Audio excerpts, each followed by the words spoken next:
நடிகர் தனுஷுக்கும் நயன்தாராக்கும் என்னதாங்க பிரச்சனை? வேலையில்லா பட்டதாரி பார்ட் 1 படத்துல தனுஷும் விக்னேஷ் சிவனும் சேர்ந்து நடிச்சாங்க.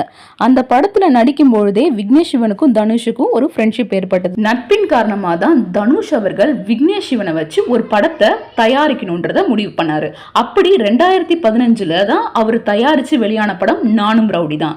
இந்த படத்துல நயன்தாரா அவர்கள் ரொம்பவே அழகா நடிச்சிருப்பாங்க. காதம்பரி என்ற கேரக்டரை அவங்க ரொம்பவே சூப்பரா ஹேண்டில் பண்ணியிருப்பாங்க. இதனால அந்த படம் ரொம்பவே ஹிட் ஆச்சு. இந்த படத்துல நடிச்சிட்டு இருக்கும் போதுதான் நயன்தாராக்கும் விக்னேஷ் சிவனுக்குமே காதல் மலர்ந்தது.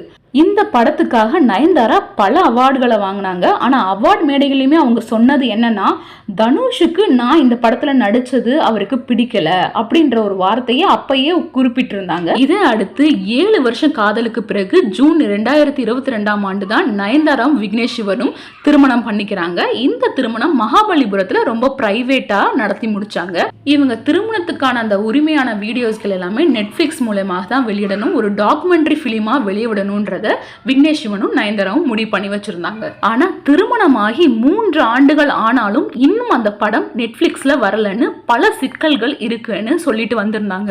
ஆனா அது என்ன சிக்கல்ன்றத உண்மையை இன்னைக்கு தான் நயன்தாரா போட்டு உடைச்சிருக்காங்கன்னே சொல்லலாம். வருகின்ற 18 நவம்பர் அன்று இந்த படத்தை வெளியிட போடுவதா எல்லா அனௌன்ஸ்மெண்ட்டும் வந்துருச்சு.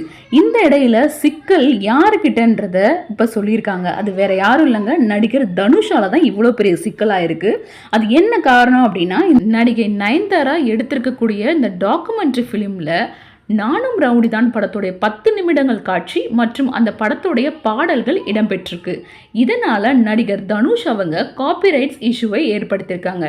இதனால அவரோட அட்வொகேட் அருண் மூலமாக ஒரு நோட்டீஸ் அவங்களுக்கு அனுப்பப்பட்டிருக்கு. அதுல மென்ஷன் பண்ணது என்னன்னா, 10 நிமிட காட்சிக்காக 10 கோடி ரூபாய் நஷ்டஈடாக அவர் கேட்டிருக்காரு. இதற்கு எதிர்ப்பு தெரிவித்து நயன்தாரா மற்றும் விக்னேஷ் சிவன் நிறைய விஷயங்களை இணையதளத்துல சொல்லிட்டு தான் இருக்காங்க. அதுல நயன்தாரா ரொம்ப குறிப்பா சொல்லக்கூடிய விஷயங்கள் என்னன்னா, டைரக்டர் கஸ்தூரி ராஜாவின் மகன் மற்றும் டைரக்டர் செல்வராகவனின் தம்பியுமான தனுஷ் அவங்களுக்கு பின்னணியில் நிறைய பேர் இருக்காங்க சப்போர்ட் பண்ணுறதுக்கு. ஆனால் தனிப்பட்டு நான் இவ்வளோ தூரம் ஹார்ட் ஒர்க் பண்ணி தான் இந்த இடத்துக்கு வந்திருக்கேன்.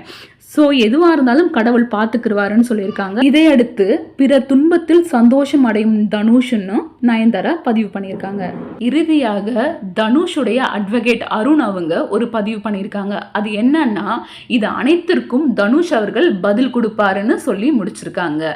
இதுக்கடுத்து நம்ம பொறுத்திருந்து தான் நெட்ஃப்ளிக்ஸில் வருகின்ற 18ஆம் தேதி இந்த படம் வெளியாகுதா இல்லையா, இந்த பிரச்சனை முடியுதான்றதை பார்ப்போம்.